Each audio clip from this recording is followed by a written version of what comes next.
brought to you by Palvi Agrico. आता शेतीसाठी जे काही लागणार ते घरपोच मिळणार, तेही मोबाईलच्या एका क्लिकवर. आपण अतिशय वेगाने, अतिशय प्रोफेशनली आपली मोठी टीम आहे.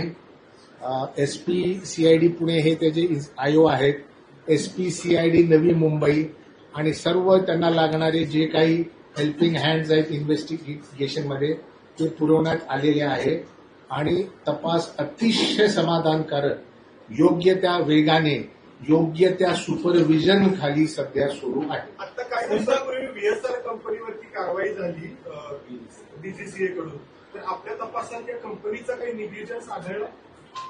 मी तुम्हाला पुन्हा या संदर्भामध्ये एक गोष्ट सांगतो की AAIBच्या इन्व्हेस्टिगेशनचा जो स्कोप आहे आणि CIDचा आकस्मिक मृत्यू तपास करण्याचा जो स्कोप आहे, व्याप आहे, त्याच्यामध्ये थोडी भिन्नता आहे. मात्र जो AAIB इन्व्हेस्टिगेट करून त्यांचा रिपोर्ट जनरेट करेल, तो रिपोर्ट CIDच्या आकस्मिक मृत्यूच्या तपासामध्ये फॅक्टर इन होईल.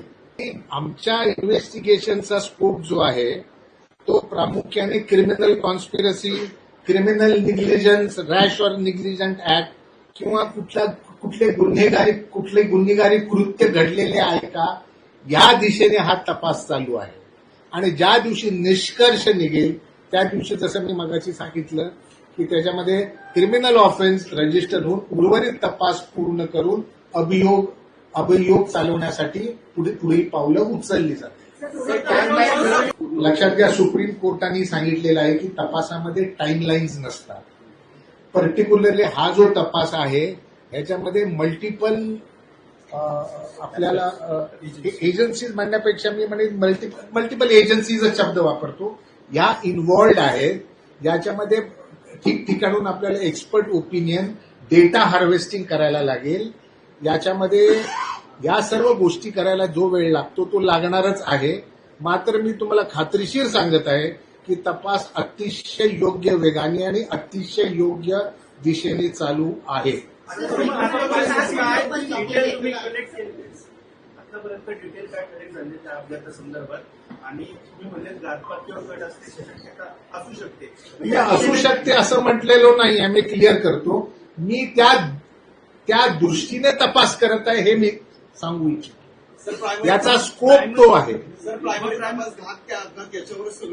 हे बघा, ज्या वेळेला काही निष्कर्ष होईल, ज्या वेळेला निर्माण होईल तेव्हा कायद्यातल्या पुढच्या प्रक्रिया राबवण्यात येतील.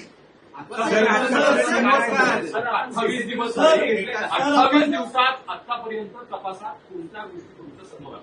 आमच्या समोर बऱ्याच काही गोष्टी समोर आलेल्या आहेत, म्हणजे बरेचसे पुरावे समोर आले आहेत. गोष्टी हा शब्द मी वापरणार नाही. आणि जसं जसं अजून पुढे आमच्या समोर अधिक पुरावा येतील आणि निष्कर्ष निघेल तेव्हा नक्कीच तो तो आपल्यापर्यंत मी तुम्हाला पुनश्च सांगतो, आम्ही भरपूर पुरावे गोळा केलेले आहेत.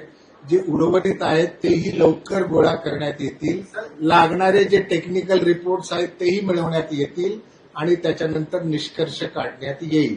AAIB ही जी एजन्सी आहे त्यांचा एक स्कोप ऑफ इन्व्हेस्टिगेशन आहे.